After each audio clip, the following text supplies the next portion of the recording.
உங்கள் எல்லாருக்கும் ஆண்டவர் சொல்லுகிற வார்த்தை, நான் உனக்கு இறங்குவேன் என்று கர்த்தர் சொல்லுகிறார். அல்லேலூயா.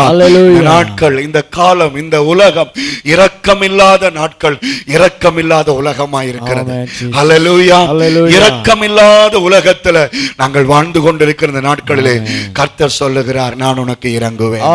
சமீபத்திலே தன்னுடைய குழந்தை அங்கே பால் குடிக்காமல் தொடர்ந்து அழுது கொண்டிருந்தபடியால் சினப்பட்ட தாய் அந்த பிள்ளையின் மேல சுடுதண்ணியை ஊற்றி கொன்றாள் என்று நாங்கள் பார்த்தோம். அவள் சுடுதண்ணியை கோபத்திலே ஊற்றினால் அந்த குழந்தை மரித்து விட்டது.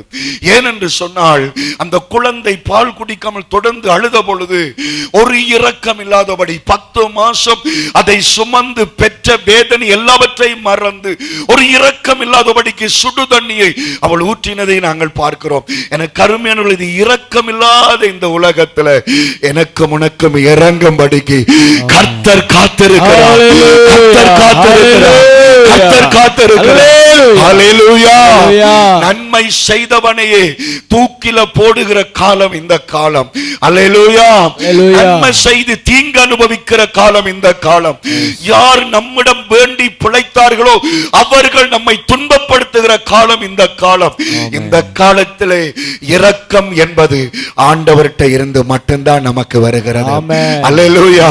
இன்றைக்கும் இந்த இடத்திலே நான் கர்த்தருடைய இரக்கத்தை பெற்றிருக்கிறபடியால் ஆண்டவருக்கு நன்றி செலுத்துகிறேன். மனுஷர்களுடைய இரக்கங்கள், மனுஷருடைய தயவுகள் அதிகமாய் இல்லாத பொழுதும் ஆண்டவருடைய இரக்கமும் ஆண்டவருடைய தயவும் எனக்கு அதிகமாய் இருக்கிறது என்று சொல்றவர் மட்டும் கரங்களை தட்டி அந்த இரக்கமுள்ள தேவனுக்கு நன்றி செலுத்திக் கொள்ளுங்கள். கால கோபத்தினாலே நான் என்னுடைய முகத்தை உனக்கு நான் மறைத்தேன். என்னுடைய முகத்தை நான் உனக்கு மறைத்த நாட்கள் இருக்கிறது. நீ ஜெபிக்கும் பொழுது நான் பதில் கொடுக்காமல் இருந்த நாட்கள் இருக்கிறது. ஆனால் இப்பொழுது கர்த்தர் சொல்லுகிறார், நித்திய கிருபையுடனே உனக்கு நான் இறங்குவேன். ஆமென். அல்லேலூயா. என்னுடைய முகத்தை மறைத்த நாட்கள் இதோடு முடிந்தது. உனக்கு இரக்கம் செய்கிற நாட்கள் தொடங்கி விட்டது என்று கர்த்தர் சொல்லுகிறார். கையை தட்டி கர்த்தருக்கு நன்றி செலுத்துங்க. ஹல்லேலூயா. ஹல்லேலூயா. ஹல்லேலூயா. சொல்லுங்க, இயேசப்பா தன்னுடைய முகத்தை மறைத்த நாட்கள் முடிந்து விட்டது. இயேசப்பாவின் இரக்கத்தின் நாட்கள் எனக்கு தொடங்கி விட்டது. ஹல்லேலூயா. ஹல்லேலூயா. நித்திய கிருபையுடனே நான் உனக்கு இறங்குவேன். அழியாத கிருபையுடனே, அழியாத உடன்படிக்கையுடனே நான் உனக்கு இரக்கம் காட்டுவேன் என்று கர்த்தர் சொல்லுகிறார். அந்த ஆண்டவர் எங்களுக்கு இறங்குவதற்கு அதுக்கு கிருபை என்று சொல்லுகிறார். எப்படி? கர்த்தர் எங்கள் மேல் இரக்கம் காட்டுவதற்கு நாங்கள் பாத்திரவான்கள் கிடையாது, நாங்கள் நல்லவர்கள் கிடையாது. ஆண்டவற்றை இரக்கம் கிடைப்பதற்கு நாங்கள் அவ்வளவு பரிசுத்தவான்கள் கிடையாது. ஆனால் கிருபையினால கர்த்தர் நமக்கு இரக்கம் காட்டுகிறார். கையசைச்சு சொல்லுங்களா? ஹல்லேலூயா. ஹல்லேலூயா. அவர் எங்கள் மேல இரக்கம் காட்டுகிறதற்கு நாங்க பரிசுத்தவான்கள் கிடையாது. நீங்க மனசு நெஞ்சில கைய வச்சு சொல்லுங்க, ஏசப்பா உம்முடைய இரக்கத்திற்கு நான் தகுதி இல்லப்பா, ஆனா உங்களுடைய கிருபைக்காக ஸ்தோத்திரம், உங்களுடைய கிருபைக்காக ஸ்தோத்திரம்.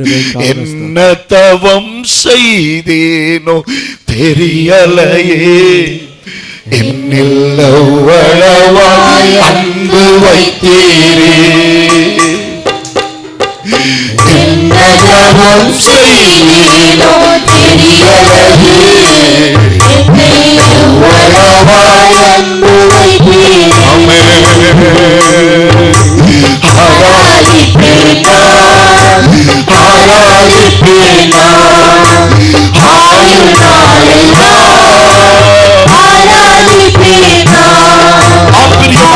தேவனுடைய வார்த்தை சொல்லுகிறது, நான் என்னுடைய கிருபையினால் உனக்கு இரக்கம் காட்டுவேன். ஆமென். அல்லேலூயா. தகுதி இல்லாத என் மேலும் உன் மேலும் கர்த்தர் இறங்குவேன் என்று வாக்கு கொடுக்கிறார். ஆமென். அதுதான் ஆராதனை வேளையிலையும் துதியின் வேளையிலையும் அந்த தேவ பிரசன்னத்தை அதிகமாக எங்களால் உணரக்கூடியதாக இருந்தது. தேவனுடைய பிள்ளைகள் சிறுமைப்பட்டிருக்கிறார்கள், பெரும் காற்றில் அடிபட்டிருக்கிறார்கள், தேற்றரவற்றிருக்கிறார்கள். அந்த நிலைமையில் இருக்கிற பிள்ளைகளை பார்த்து ஆண்டவர் என்ன சொல்லுகிறார்? நான் உனக்கு இறங்குவேன் என்று சொல்லி உன்மேல் மனதுருகிற கர்த்தர் சொல்லுகிறார். உன்மேல் மனதுருகிற கர்த்தர் சொல்லுகிறார். ஹல்லேலூயா, ஹல்லேலூயா. ஆராதனைக்கும் நொறுக்கப்பட்டவனாக, உடைக்கப்பட்டவளாக, கைவிடப்பட்டவளாக தேவ சமூகத்தில் நீ வந்திருக்கலாம். இந்த வார்த்தையை கேட்கிற நீயும் அதே கட்டத்தில் இருக்கலாம். இயேசு கிறிஸ்து சொல்லுகிறார், உன்மேல் நான் இரக்கம் காட்டி உன்னை உயர்த்துவேன், உன்னை மகிமைப்படுத்துவேன், உன்னை ஆசீர்வதிப்பேன் என்று சொல்லி கர்த்தர் வாக்கு கொடுக்கிறார். ஹல்லேலூயா. உற்சாகத்திற்கு கரங்களை தட்டாதீர்கள், ஆனால் உண்மையாக அதை அங்கீகரித்து கரங்களை தட்டுங்கள். ஏசப்பா என்னோடு பேசுகிறார், ஆண்டவர் என்னை ஆசீர்வதிக்க போகிறார், ஆண்டவர் என்னை உயர்த்த போகிறார் என்று நீங்கள் விசுவாசித்தால் கர்த்தருடைய மகிமையை காண்பீர்கள். அல்லேலூயா. ஆண்டவருடைய இரக்கம் 3 விதமான நிலைமைக்குள்ளே போகிற தேவனுடைய பிள்ளைக்கு கிடைக்கிறது என்று அந்த 11வது வசனம் சொல்லுகிறது.